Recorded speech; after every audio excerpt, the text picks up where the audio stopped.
Using the jig provided, practice tying a standard two-handed reef knot as seen here.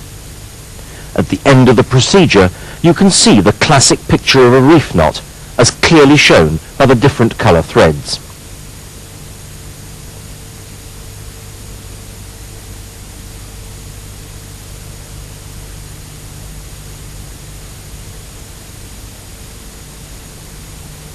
We will now tie one in slow motion, demonstrating once again the features of tying a two-handed reef knot.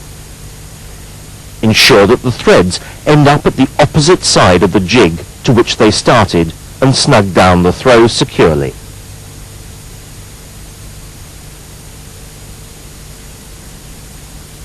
Then repeat the throw, coming back again, ensuring that the threads end up at the opposite side of the jig to which they started, to ensure that the knot lies correctly.